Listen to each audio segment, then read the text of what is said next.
मध्य प्रदेश के लिए ये सबसे बड़ा दुर्भाग्य की बात कही जा सकती है कि व्यापम की प्रणाली पर प्रश्न चिन्ह उठाने के लिए आज तक कोई भी नेता आगे नहीं आया और ये व्यापम के लिए बड़ा सौभाग्य बन के साबित होगा। इसको हम इस तरीके से समझ सकते हैं कि एक ही प्रश्न पत्र में कई प्रश्न को गलत दे देना, उसके बाद जब आंसर शीट जारी करते हैं और बच्चे अपनी रिस्पॉन्स शीट के आधार पे गलत प्रश्नों पर आपत्ति लगाते हैं, तो यह होता है कि व्यापम उन प्रश्नों के क्या उत्तर मान रहा है, उसे सही मान रहा है या गलत मान रहा है, यह सवाल जवाब करने वाले भी उच्च स्तर के अधिकारी उसके अंदर नहीं है। वर्ग 1 का जो एक परीक्षा हुआ था जिसके अंदर मैथ्स में 37 क्वेश्चन, 33 क्वेश्चन, इकोनॉमिक्स में 28 क्वेश्चन, इतने सारे क्वेश्चन गलत आए, पर इसके बाद भी व्यापम से कोई प्रश्न पूछने वाला नहीं है, कोई उच्च लेवल का अधिकारी नहीं है, वो ये नहीं पूछ पाता है कि आखिर ऐसी क्या त्रुटि हुई कि एक प्रश्न पत्र में आपने इतने क्वेश्चन गलत किए।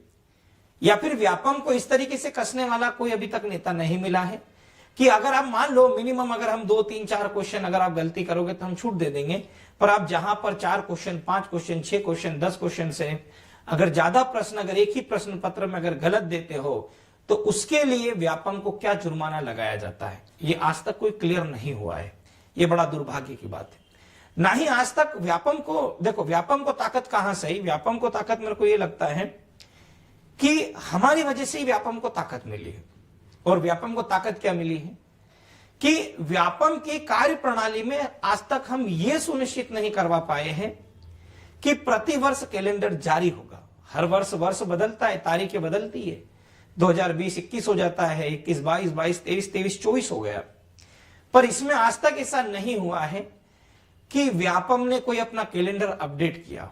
कैलेंडर अपडेट करना व्यापम के बस की बात रहा ही नहीं है कि आगामी वर्ष में कौन सी परीक्षा होगी, ये किसी को नहीं पता है। क्यों? आप एक चीज को ये देख लो कि 2017 में हुई एमपीएसआई की भर्ती 2024 आने पर भी केवल लटकी हुई प्रतीत होती है। विधानसभा चुनाव के अंतर्गत यह मामला बड़े जोर शोरों से चल रहा था कि मध्य प्रदेश के अंदर 500 पदों की भर्ती होगी और पेपर वाले भी बढ़िया एक तरीके से दलाली करते हो, बढ़िया भर भर के उसके अंदर लिखते थे कि पीएचक्यू को लिस्ट जारी कर दी है, पीएचक्यू इसके ऊपर नियम बना रहा है, 500 पद स्वीकृत हुए हैं, जल्द हमें देखने को मिलेगी एसआई भर्ती। शुरुआत में यह रिपोर्ट बड़े जोर शोर के साथ छापी जाती है, उसके बाद में इस रिपोर्ट को भी दबा दिया जाता है। अब यह कहा जाता है कि ये अपने नया सिलेबस बनाया जा रहा है, नया सिलेबस तैयार किया जा रहा है, अब इसके ऊपर देखते कब होगा कब नहीं होगा। पर यह है कि व्यापम दूसरी एग्जाम ले रहा है 87% और 13% पे, पर क्या एमपीएसआई जैसी भर्ती को नहीं दे सकता क्या? क्योंकि ये एक बड़ा विषय है, 7 साल से ये पद खाली है और इसमें सबसे ज्यादा मुझे तकलीफ ये होती है कि वो युवा जो ओवर एज हो गया, खत्म हो गया, जिसने एक लंबा समय दिया कि, और क्यों दिया? क्योंकि हमें लगता था व्यापम इस साल लेगा, तो किसी ने 2 साल, 3 साल, 4 साल, 5 साल, 6 साल, 7 साल, किसी ने 10-10 साल भी इस परीक्षा के अंदर लगा दिए। अगर ये क्लियर होता कि इस साल ऐसा ही भर्ती नहीं आएगी, तो हो सकता है मेरे हिसाब से युवा कुछ और कर लेता। उससे भी बड़ी समस्या यह है कि अगर मान लो कोई परीक्षा हो गई तो उसके लिए जो समय दिया जाता है फॉर्म डालने का, इस बार एमपी पुलिस में यही हुआ था कि बच्चों ने फॉर्म डालना चालू करे तो सर्वर बिजी चल गया और 8-10 दिन में फॉर्म डलवा के पूरा खत्म कर लिया, क्योंकि व्यापम की साइट ही बंद हो जाती है। बच्चा परेशान, पीईबी में आंदोलन के लिए वगैरह सारे काम करे, पर उसके काम कभी भी पूरे नहीं हुए। अब अगर मान लो कि जैसे तैसे बच्चे ने फॉर्म भर दिया और परीक्षा दे दी, तो परीक्षा होने के बाद में यह निश्चित नहीं हो पा रहा आज तक कि मध्य प्रदेश में कितने माह बाद परीक्षा परिणाम आएंगे। इसी की भेंट चढ़े हैं मध्य प्रदेश के युवा। एमपी पुलिस परीक्षा की तैयारी करते हुए ग्राउंड में 6 से 7 महीने का समय वो लोग बिता चुके थे और वे बच्चे जिनके मार्क्स अच्छे थे, अगर मान लो कोई गर्ल्स की बात करूं ओबीसी में, तो ऐसी गर्ल्स भी है जिनके 73, 74, 75 नंबर थे, फिजिकल की तैयारी कर रहे थे पिछले 6 महीने से इस उम्मीद में कि हमारा सिलेक्शन हो जाएगा। पर सबसे बड़ी समस्या की बात यह रही कि 6 महीने बाद जब रिजल्ट आया तो उनके हाथ में केवल और केवल निराशा मिली। अब समय और बात यह है कि उसने जो इतना समय लगाया, वो समय कैसे आप वापस लाओगे? उस समय अवधि में वो बच्चा कुछ और भी कर सकता था। क्यों? बल्कि व्यापम का यह कहना है कि हम नहीं सुधरेंगे। उसने 6 महीने बाद रिजल्ट दिया, रिजल्ट आया, सबके मन में खुशी आई, चलो कुछ तो हुआ, व्यापम में रिजल्ट आने पर जश्न मनाया जाता है, इसलिए जश्न मनाया जाता कम से कम चलो फेल हो गए पर रिजल्ट तो आया, नहीं तो कोई भरोसा ही नहीं होता। तो इस तरीके से ये व्यापम पूरा की पूरा अपना काम करता है, ना तो समय पर रिजल्ट देता है ना ही कुछ भी। पर ऐसा कोई नेता पैदा नहीं हुआ ना जो व्यापम से ये कह सके कि आज अगर आपने परीक्षा ली है तो इसका परिणाम आप कब तक घोषित करोगे, बल्कि विद्यार्थियों के अंक आपको परीक्षा परिणाम सबमिट करते ही पता चल जाता है। अगर मैं बात करूं दिल्ली पुलिस का जो पिछला एग्जाम हुआ था, उन्होंने 1 महीने के अंदर अंदर 15 दिन के अंदर अंदर एग्जाम ले लिया, 15 दिन के अंदर फिजिकल, और अगले 8 से 10 दिन के अंदर उन लोगों ने ज्वाइनिंग दे दी। लगभग 2 महीने के अंतराल में ही उन्होंने अपना पूरा काम कर लिया था। बल्कि मध्य प्रदेश में इसका उलट है, साल भर पहले परीक्षा आएगी, 8-9 महीने बाद उसका रिजल्ट आएगा, फिर फिजिकल की डेट घोषित होगी और उसके बाद रिजल्ट कब आएगा ये कोई नहीं कह सकता, ये अनिश्चितकालीन है। तो यहां पर मध्य प्रदेश का युवा हताश हो चुका होता है। तो ये सबसे बड़ी एक विघ्न बाधा है हमारे बीच में जो हमेशा आड़े आती है।